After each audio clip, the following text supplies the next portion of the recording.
আগামী ৪ঠা এপ্রিল শুক্রবার ঊনকোটিতে অনুষ্ঠিত হতে চলেছে বহুল প্রতীক্ষিত অশোকা অষ্টমী মেলা।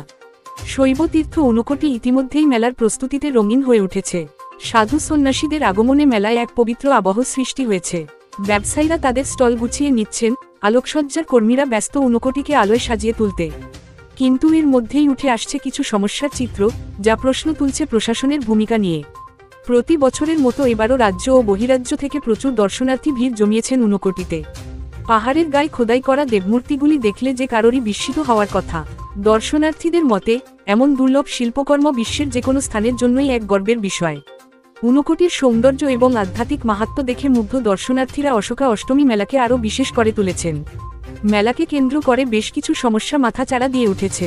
তার মধ্যে অন্যতম হল স্নানের কুণ্ডের জল সংকট। এই পবিত্র কুণ্ডে স্নান করার জন্য বহু মানুষ আসেন, কিন্তু এবার দেখা যাচ্ছে কুণ্ডের জল নোংরা এবং প্রায় শুকিয়ে গেছে। উপজাতি যুবকেরা নিজেরাই নোংরা জল পরিষ্কার করার চেষ্টা করছেন, যা আসলে প্রশাসনের দায়িত্ব ছিল।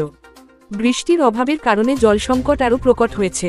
ঊনকোটিতে দীর্ঘদিন ধরে বিদ্যুৎ সংযোগ নেই, যা মেলার পরিবেশে বিরূপ প্রভাব ফেলছে। জানা গেছে, আর্কিওলজিক্যাল সার্ভে অফ ইন্ডিয়া প্রায় অর্ধ কোটি টাকার বিদ্যুৎ বিল পরিশোধ করেনি। তাই ঊনকোটিকে বিদ্যুৎহীন রেখে দেওয়া হয়েছে। মেলা উপলক্ষে সাময়িক বিদ্যুৎ সংযোগের ব্যবস্থা করা হলেও তা কতটা কার্যকর হবে, তা নিয়ে সংশয় থেকেই যাচ্ছে। বিদ্যুতের অভাবে ব্যবসায়ীরা পানীয় ঠান্ডা রাখতে পারছেন না, ফলে শহর থেকে বরফ এনে পানীয় ঠান্ডা রাখতে হচ্ছে, যার ফলে অতিরিক্ত খরচ গুনতে হচ্ছে ক্রেতাদের। প্রতিটি ঠান্ডা পানীয়র জন্য দোকানদাররা বাড়তি ৫ টাকা নিচ্ছেন। দর্শনার্থীদের অভিযোগ, যেখানে ঊনকোটির নাম ইউনেস্কোর তালিকাভুক্ত হয়েছে, সেখানে আর্কিওলজিক্যাল সার্ভে অফ ইন্ডিয়া কেন এমন বৈষম্যমূলক আচরণ করছে। সব প্রতিবন্ধকতার মধ্যেও মেলাকে ঘিরে সাধারণ নাগরিক এবং ব্যবসায়ীদের মধ্যে বাড়তি উৎসাহ লক্ষ্য করা গেছে। ঊনকোটি তার প্রাচীন মাহাত্ম্য ও শিল্পসমৃদ্ধ পরিবেশের জন্য যুগ যুগ ধরে মানুষের আগ্রহের কেন্দ্রবিন্দু। মেলাকে কেন্দ্র করে জমে উঠেছে সাংস্কৃতিক পরিবেশ, ধর্মীয় আচার অনুষ্ঠান এবং ব্যবসায়ীদের রমরমা। যদিও মেলার আলোকসজ্জা, ভক্তদের ভিড় ও ধর্মীয় আয়োজন ঊনকোটিকে এক প্রাণবন্ত পরিবেশ দিচ্ছে, তবে দীর্ঘমেয়াদে এই ঐতিহাসিক স্থানটির রক্ষণাবেক্ষণের জন্য প্রশাসনের আরও সচেতন হওয়া প্রয়োজন। কুণ্ডের জল সমস্যা এবং বিদ্যুৎ সংকট সমাধান না হলে আগামী বছরগুলিতে এই ঐতিহ্যবাহী মেলার গৌরব ধীরে ধীরে ম্লান হয়ে যেতে পারে।